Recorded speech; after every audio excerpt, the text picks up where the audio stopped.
Assalamu alaikum wa rahmatullahi wa barakatuh. Hurmatly cemaat. Allah Taala barыңыздардың ниетіңіздерді, тілеңіздерді қабыл қылсын. Biz daim aytабыз. Kimde kim Allah Taala'nın үйлерінен болған bir үйге басып келчү болса, Құдай Таала bir қадамына соғып жатса, екінші қадамына күнәлерін кешіреді деп келеді. Бұйырса, әрбіріміздің басқан 10 қадамымызға Құдай Таала соғып жатса, сол қадамымыз менен пендешілік қылып кетірген кемшіліктерді Құдай Таала кешірген болсын иншалла.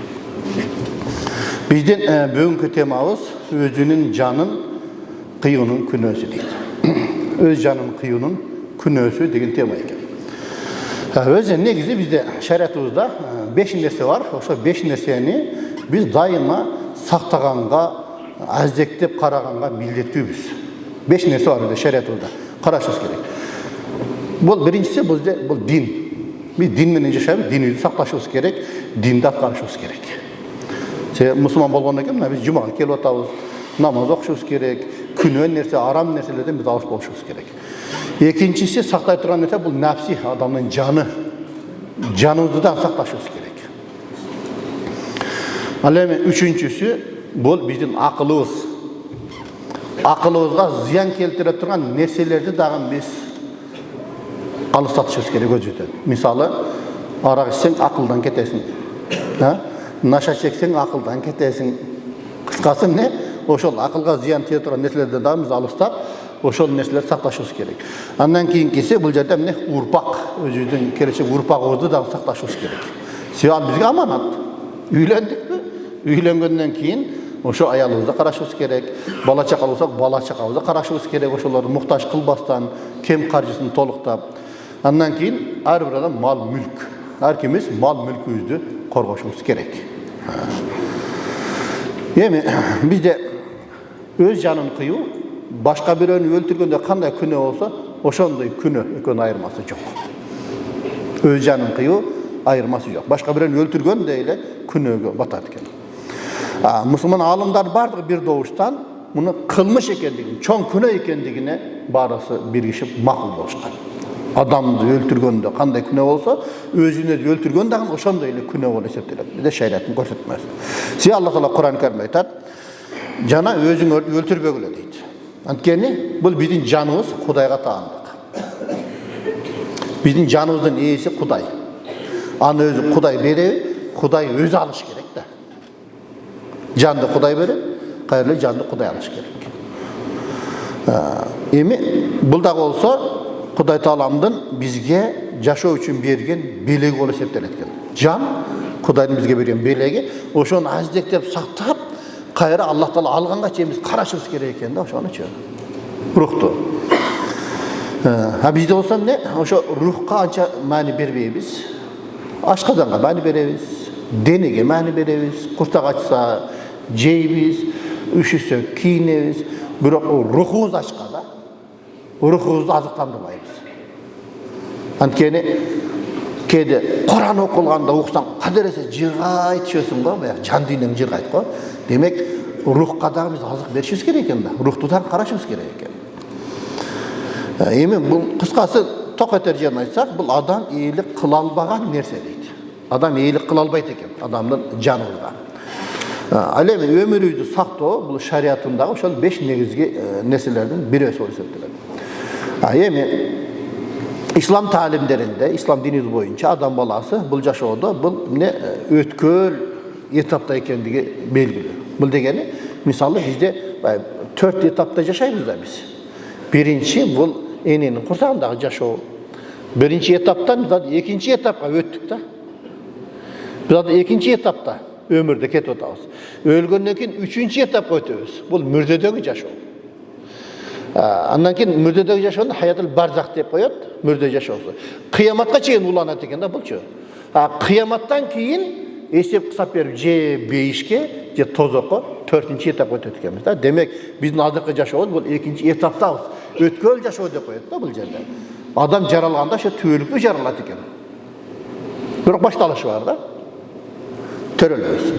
Эми демек, biz бұл жерден білдік, чыныгы жашоо, акыры жашоо экендигин biz билип, ошого даярданат экенбиз. Бұл вақтылы жашауда şimdi чыдап қоялы, сабыр қылалы, бұл өтет кетет деп ақырет үшін, нарқы дүние үшін біз даярданып, ошо соопторду жинайт экенбиз.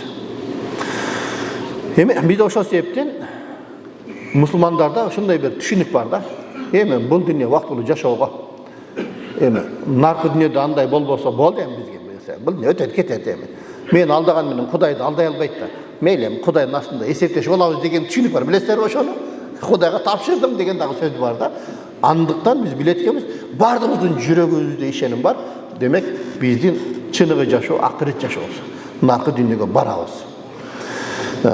Анткени бул жашоо сыноо. Ошондуктан биз бул жашоодо Аллах Тааланын буйругуна моюн сунушубуз керек. Себеби бизде айтат, ыймандын шарттары тагдырга ишенишибиз керек. Тагдырдын жакшылыгы да, жамандыгы да Аллахтан деп билебиз да биз. Аллахтан деп билебиз. Бизде тилекке каршы кейбирлер бар да, кичине бир жакшылык болсо Аллах Тааланын бергени, Кудайга шүгүр, алхамдулилlah, муну Аллах берди. Берем деген ушулдай деп Аллахтан көрөбүз. Кичине туура эмес иш болуп калса бирөөдөн көрөбүз да. Сен кылдың деп баягы жерде. Ошол туура эмес. Демек, тагдырдын жакшылыгы дагы, жамандыгы дагы, ачуусу дагы, татуусу дагы Аллах Тааладан деп биз ишенишибиз керек туугандар. Биз бул жашоодо Аллах Тааланын буйругуна, өкүмүнө моюн сунуу менен Аллах Тааланын ошол ыраазычылыгына жетет экенбиз. Эгер анча-мынча кыйынчылык болсо, шариятыбыз сабыр кыл, сага сооп болот деп ошо сабырдуулукка чакырат бизди. Бул биздин шариятыбыздын көрсөтмөсү. Эми эгерде сабыр кылсак, наркы дүнүйөдө сөзсүз түрдө ошонун сыйлыгын алабыз. Эми бул жашоодо да байкайбыз да, эгер Аллах Таалага бир жаккан иш болсо, кадимгидей жүрөгүң эс алып жырга түшөсүң го баягы жерде. Бир ишти кыласың. Мисалы бир жетимге жардам бересиңби, же бир кыйналган бирөөгө жардам бересиңби? Кадимгидей жырга да баягы жердечи эс ала түшөсүң. Алхамдулилlah, Кудайга жаккан иш кылдым деп баягы жерде. Эгер туура эмес иш кыла турган болсок, жүрөгүбүз деле ушундай бир кыжалат боло берет. Мен туура эмес кылып койдум, ошону Кудайга жакпаган иш болду да деп туруп, адам өзү кыжалат болот экен да. Анткени жүрөк сезет экен да. Кайсы иш туура, кайсы иш туура эмес, аны биздин жүрөгүбүз дагы сезет туугандар. Эми бул жашоодо Кудай Таала бизге сыйлыкты берем, силер сабыр кылгыла, ошо жашагыла деди. Бирок биз эркинбиз, кул эмеспиз. Бирок эркиндиктин дагы чеги бар экен да. Эркиндиктин дагы чеги бар экен. Бул дегени ошол өзүбүзгө кол салганга болбойт. Себеби бул Аллах Тааланын укугу да, Аллах Тааланын акысына кирип калып атпайбызбы? Аллах Таала өзү алыш керек эле. Биз өзүбүз жатып өзүбүз кыйсак, демек биз аманатка кыянат кылган болобуз. Кудай Таалам өзү сактасын. Ал эми кээ бирлер болсо өлсөм эле кутулам деп ойлойт. Жок. Андай эмес. Өлүм деген бул жашоодон качуу эмес. Жашоо өлүм менен бүтүп калбайт. Мүрдөдөгү жашоо дагы башкача. Мүрдөдө же азап, же тозок болот баягы жерде, же жыргал жашоо болот. Себеби хадисте келет. Мүрзө же бейиш бакчаларынан болгон бир бакча, же тозок чуңкурларынан болгон бир чуңкур деген хадис бар. Кимде ким өзүн муунтуп өлтүргөн болсо, кыяматка чейин тозокто ошондой азап болот дейт. Муунтат экен, кайра тирилет экен. Муунтат экен, кайра тирилет экен. Ошондой азап болот дейт. Кыяматка чейин. Мүмкүн кыямат миллион жылдан кийин болот. Миллион жыл мүрдөдө ошондой азап болот дейт. Кудай сактасын. Бул өлүм бул жашоодон качуу эмес. Жашоо менен бүтпөйт. Демек өзүн өзү өлтүргөн адамдын жазасы акыретте болот. Анткени адамдар өлгөн адамды жазалай албайт. Ал өлүп калды да, бүттү да. Аллахка кетти баягы жерде. Маркумдун үй бүлөсү дагы анын ордуна жаза көрбөйт. Анын ордуна жазаламайт. Анткени жасаган иш үчүн эмнеге жаза көрүш керек? Алды эле үй бүлөсү дагы жооп бербейт. Үй бүлөсү да жазаламайт. Өзү өзү өлтүргөн адам өлтүргөндүк үчүн жооп берет. Анан ар кандай азабын өзү тартат. Анын үй бүлөсүнө жана коомуна келтирген кайгысын дагы өзү жооп берет да. Ошол адам жооп берет. Эмне үчүн? Мисалы, балким анын өлүмү башкаларга тиешелүү укук жана милдеттердин ошо жоголушуна алып келет. Бул кандай болот десе, балдары жетим калып атат. Аялы жесир калып атат баягы жерде. Биринчиден бул Аллах Таалага кыянат кылды. Аллах Таала алыш керек эле жанды бул өзү алды.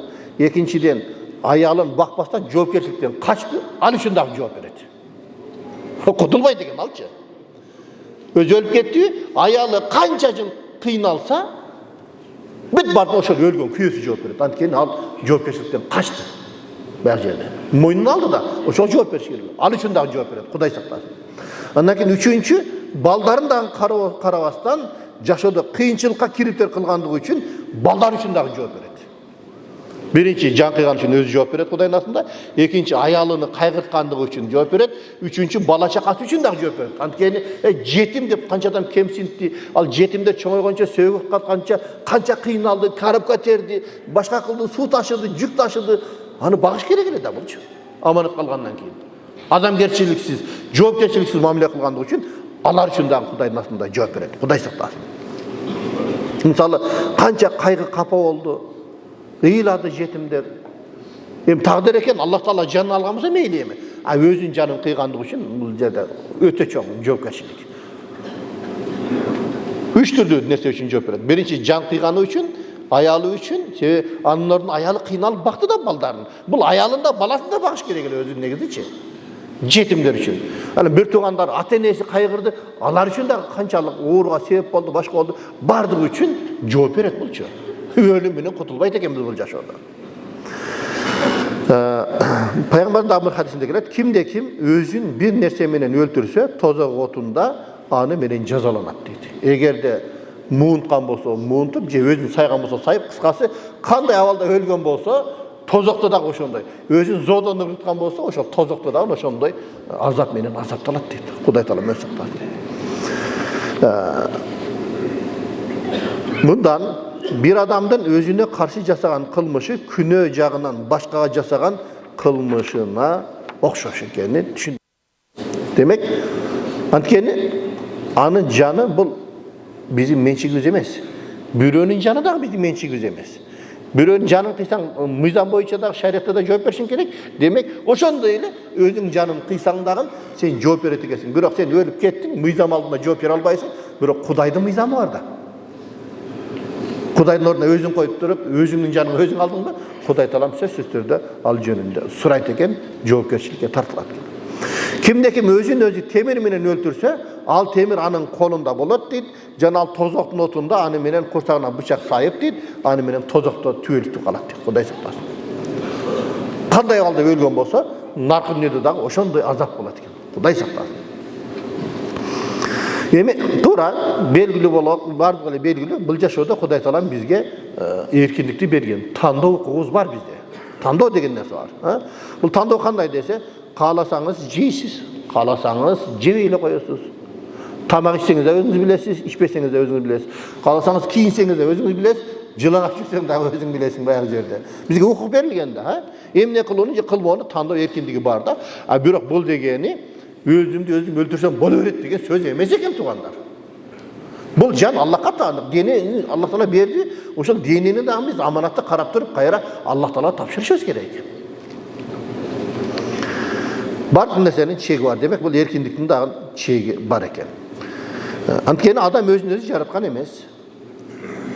Кандай өзгөчөлүктөр менен жаратылган болсо, аны дагы адам өзү тандай албайт. Мисалы, качан төрөлүшүбүздү, эркек болобузбу же кыз болобузбу, аны биз чече албайт экенбиз, аны биз тандай албайт экенбиз. Же болсо балалуу болушубузду дагы биз эмне тандай албайбыз. Эркек балалуу болобузбу, кыз балалуу болобузбу, биз тандай албайбыз. Бизге андай укук жок. Кудай Тааланын бергенине биз ыраазы болушубуз керек. Болду, башка арга жок бизде, ич арабыз дагы жок. Анткени Аллах Таала ошо Кур'ан Каримде айтып атпайбы? يهب لمن يشاء إناثا ويهب لمن يشاء ذكورا أو يزوجهم ذكرانا وإناثا ويجعل من يشاء عقيما. Allah aytat, kimge kalsam kız berem, kimge kalsam uul berem, kimge kalsam ekөөsүн дагы берем, эгиз берем, kimge kalsam tukumsuz кылып коем дейт. Мына туугандар. Демек, бизде тандоо укугу жок экен. Мисалы, жашай турган жериңди тандай албайсың, ата-энеңди тандай албайсың, уулутуңду тандай албайсың, качан өлүшүңдү тандай албайсың. Жо мен жайкысын өлөм дей албайбыз. Же кышкысын күн суугандан көрө кышкысын эле өлөйүнчү деп туруп тандай албайбыз. Кыргыздын деле макалдарын караса, ошол бүт эле шариаттан алыныптыр. Кыргызда сөз бар. Жаш кетем деп коркутат, кары өлөм деп коркутат деген макал бар го. Өлөм дейт, өлө албайт экен да. Кудай Таала өлүм бербесе өлө албайсың. Жаштардан кетем дейт, каяка кетесиң? Кыргызда дагы бир макал бар. Torpoqning churqagani Samanqanaga çeyin deydi. Çurqap Samanqanaga çeyin barakında qayra keledi. Enesi bu yoqda da bar. Enesi emiş gerek. Eşeğe kete albaydı. Oşonda ele bu yerde. Demek biz barısı şeriatda көрсөтүлгөн, şeriatda көрсөтүлгөн нерселерди biz аткарышыбыз керек. Biz bolsa bürölөргө каршы чыкканга дагы акылыбыз жок да.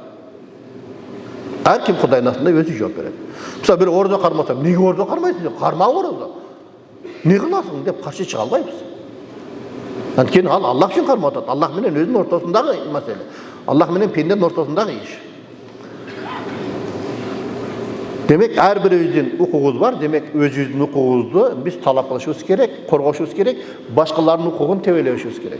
Adam özünü özü öldürüp turgan bolsa, demek bu özünün hukukunu özü tevelegen bolat eken da. Kudayın aslında çok cevapkerçilik. Gördünüz mü? Eğer de misal bir özünü özü kol saldı mı, ata-enesi kayıgır atıp bir oruğa çaldı, ötüp gitti. Al üçün de cevapker boluşu mümkün. Kuday saklasın. Toltur adamga sebepçi olup bayağı yerde. Toltur adamga cevapkerçilik var. Barına cevap yapılar. Kuday saklasın al derseler.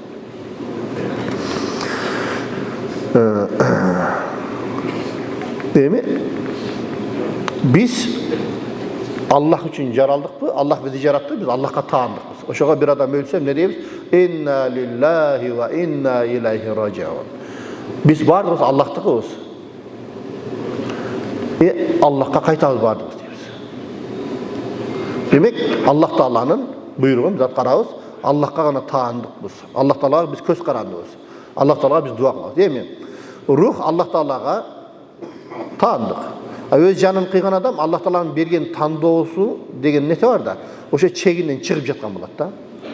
Bu Kudayga karşı kelgen болады. Hem karasanızlar sen kimsin dep atat da Kuday Teala'ga. Men özüm bilem degende bir mani olup kalat boyak жерdeçi. Hem Kuday Teala'm oşal pendege sınavını kede berip, bирок oşal kötörө ala turgan sınavını beret eken da. Demek bir sınav keldi, sen anı kötör alasın, oşal Kuday Teala'm berip jatar. Oşal sınavını sabır kılsaң, soğup жазылат, ahirette жоон аласың da. Eğer özün canın kıygan adam bolsa, anı bul dünyada hiç kim anı sottay alıydı, anı ölüp ketти. Bирок Allah Teala'nın aslında cevapkerçiliği var. Bирок Allah Teala'nın ağzında bargınça dan kança kılım var. Mürdedögi жашоо. Allah Teala'ga жолуккан жок да, бул мүрдөдөгү жашоо. Андан кийин кыяматка барганда дагы жооп берет, эсеп кылсам. Андан кийин түбөлүктүү тозак бар, ошол жакта жооп берет. Ага чейин канча кыйынчылыктар бар. Кудай сактасын. Ошого сабырдуулук керек деп тугандар бул жашоодо. Эми Allah Teala dagы ошол Кур'ан-ы Керимде көптөгөн аяттарда келет. Мусулмандар өз жанын кыюга тыюу салынат. Негиде бул бит алымдар бардыгы биргелешип фатва берилген да, бул жак харам. Allah Teala aytат: "O iman keltirgenler, bir-biringердин мал-мүлкүңөрдү адилетсиздик менен жебегиле. Өз ара макулдашкан соода менен гана жегиле. Өзүңөрдү өзүңөр өлтүрбөгүлө.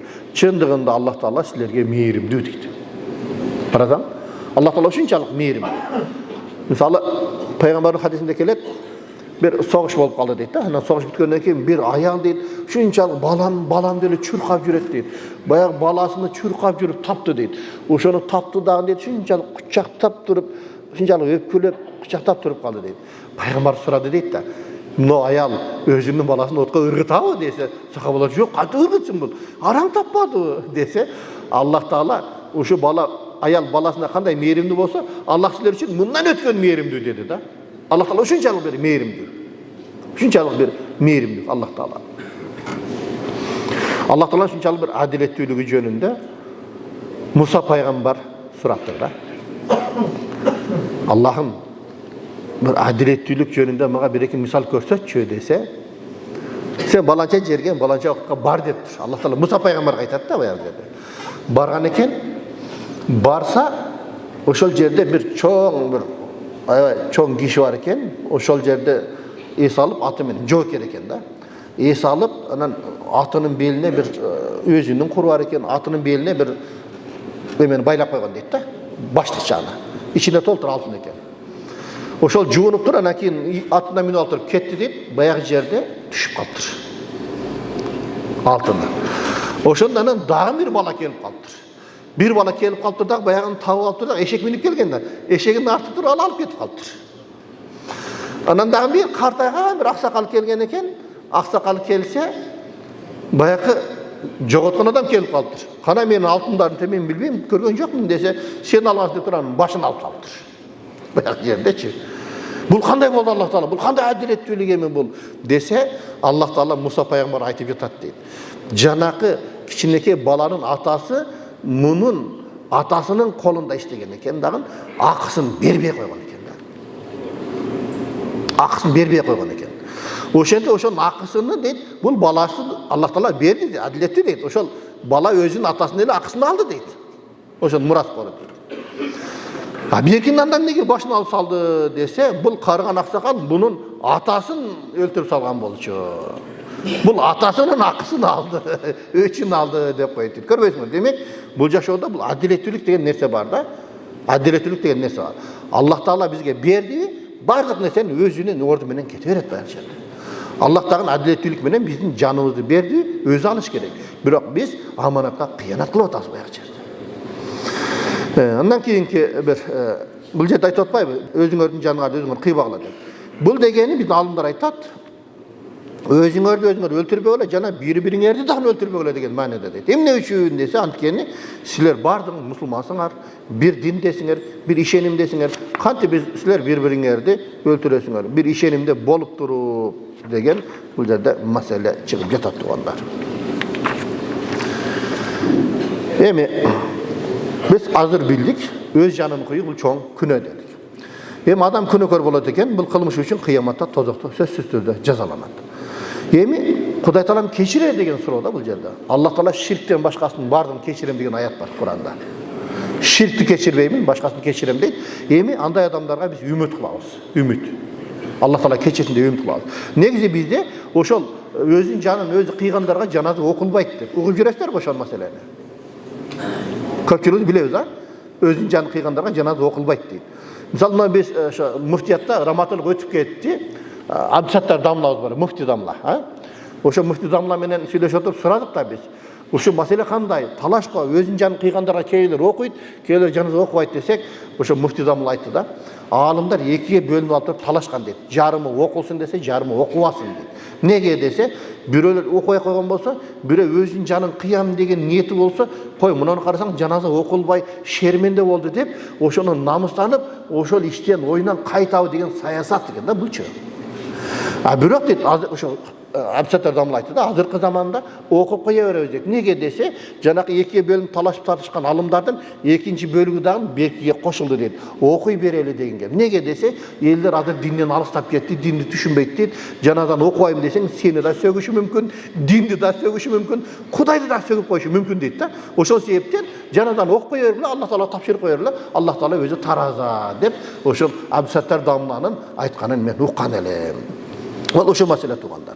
Emi Peygamberimiz dağın hadisinde kelet, oşu hadisinin jıyıntıktayla, kim özün toğdan ırgıtıp, özün özü öldürse, tozak otunda da oşonday tüölük kulayt deydi. Tozakta da oşonday kulayt eken, öyle kayra kulayt deydi, oşonday azap menen jazalanat eken. Kuday Taala öz saklasın. Emi Peygamberimizden aytат, oşo sahabaların arasında birisi soğuşta, soğuşup atıp turup, anan bayağı jaradar var, ölü doğrusuna çıday albay, köküreğini koyup turup, özün bastır, özünü öldürgön da, öldürüp salgan. Oşonda Peygamber çıdabadı da, sabır kılbadı, bu eme tozakka düşet degen de, Kuday saklasın. Oşo mesele tuğanlar.